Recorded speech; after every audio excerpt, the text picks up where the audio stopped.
can Mac Jones, can he somehow be who? Mac Jones, can he somehow be plan B? Like we're at a Walgreens at 3 a.m. in the morning. Can he be a plan B if Derek Carr falls through? Now, we're here with Nick Underhill, New Orleans football. I could not wait to react to this video. It was sent to me. I had to do a triple take. I didn't know what I was looking at. The fact that this question is even posed is unbelievable. Mac Jones is 24 years old. Mac Jones was 90% of his rookie season the rookie of the year. Mac Jones has been to a Pro Bowl his rookie year. Mac Jones has won 10 games his rookie year. Mac Jones is a top 15 draft pick who we know, or we were told, Daddy Kyle Shanahan won it in San Francisco with the 3rd overall pick, and Bill Belichick, the greatest coach to ever live, Bill Belichick saw enough in him to draft him in the top 15. The fact that we're even saying, should he be plan B? He should be plan A. He should be plan 1. Do whatever you got to do. Trade for him. Give him a big contract. Whatever. If we can get 24-year-old Mac Jones in here at a discount because he had a bad couple of games under fat Matt Patricia, no disrespect, Matt, but we've talked about here plenty of times. Matt Patricia, one of the worst coordinators, one of the worst overall coaches in the NFL. Obvious. The fact that Mac Jones slipped a little bit going from his rookie year to his Matt Patricia year shouldn't surprise anybody. All right? I'm going to guess that Nick is going to agree that Mac Jones is absolutely worth whatever is being asked of him. So let's see. The question of the day today is, if the Saints miss out on Derek Carr, should they become interested in Mac Jones? Should the Patriots make him available? And I think the answer to this question is yes. And it's really not even about the quarterback. At this point, if there is somebody that is a viable top 15, top 18 quarterback in the NFL, and he becomes available via trade, free agency, or some other means, the team has to look at that option seriously. Yes. Well said, Nick. 100% agree. If there's a guy, and Mac Jones, look, I don't want to sound too hot take-ish, but I think Mac Jones is better than Derek Carr. And he certainly has more potential than Derek Carr because Derek Carr is 31 years old. Because Derek Carr has shown us what he can do in 8 seasons. All right? Derek Carr would cut off his arm to have a Mac Jones rookie season. Mac Jones is 24. He is 1 year removed from being the rookie of the year. We all know how good Chris Olave was last year. He didn't win rookie of the year. He really wasn't even close, right? When it was all said and done. Starting next year with Chris Olave and Mac Jones would completely change the trajectory of the New Orleans Saints. There's no position more important in sports than quarterback.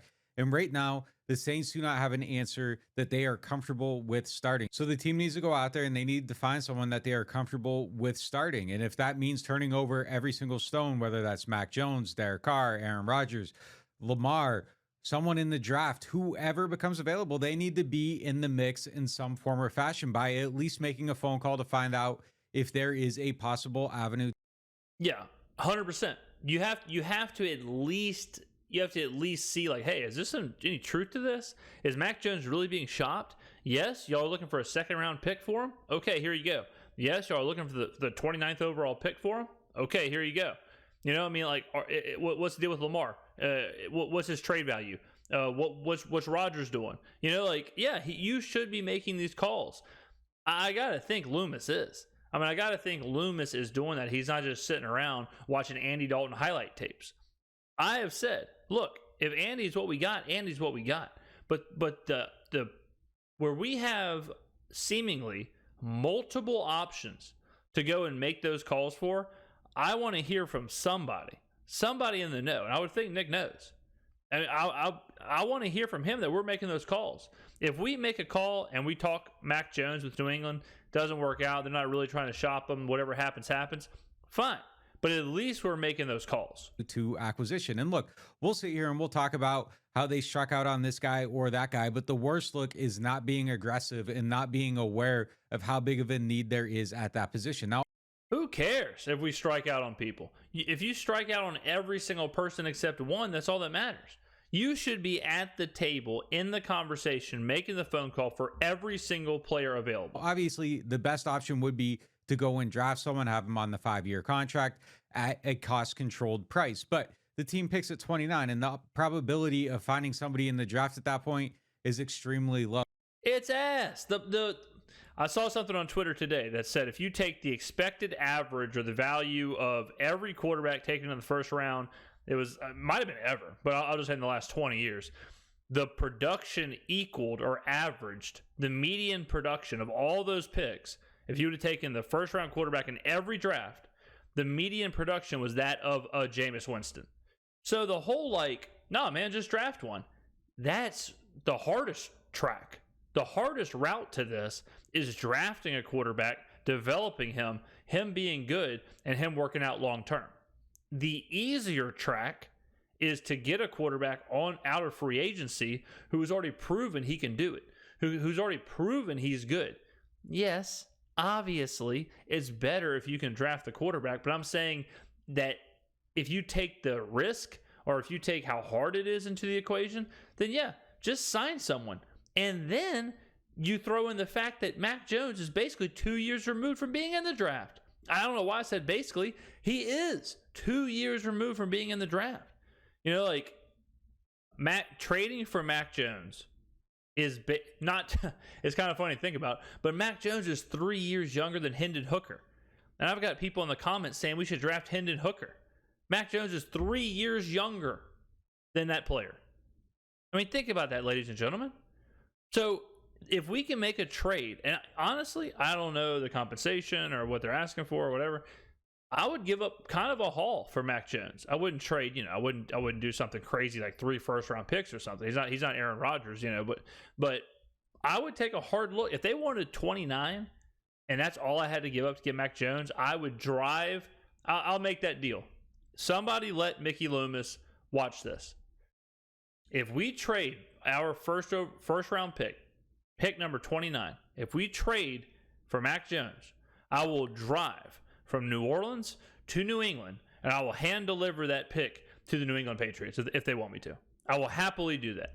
I'll do it for you. I will go to FedEx. I'll print out the pick, and I'll hit the road, Jack. I'll get some sunflower seeds, some corn nuts, and I will hit the road. You just let me know, Mickey. So they need to look at these guys that are going to be available on the open market. Mac Jones would be a decent option if Derek Carr is not the guy that they end up with. Or any of these people that we're talking about right now, saviors to this franchise? Probably not. But having an average type starter at least puts you on a path to possibly being. Here's some homework, ladies and gentlemen. Do some homework for me.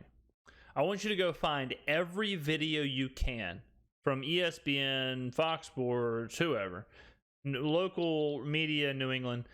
See what they were saying about Mac Jones about 10 months ago. See what they were saying about Mac Jones after his rookie season or during his rookie season.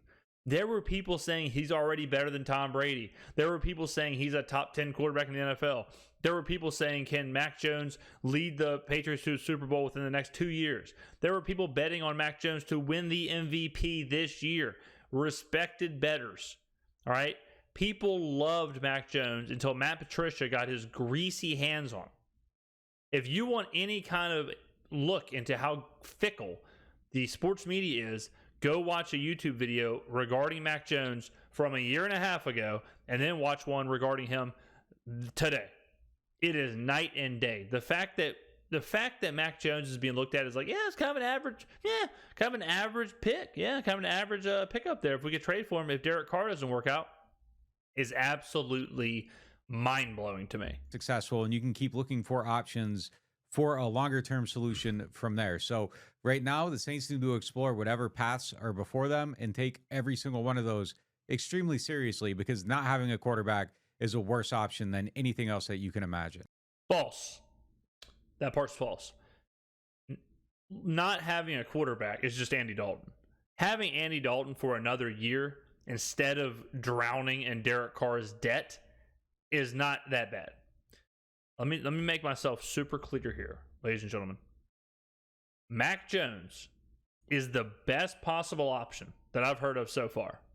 Mac Jones is our number one best case scenario. But what about Derek Carr? Nope. What about trading for Lamar? Nope. Mac Jones is the best option.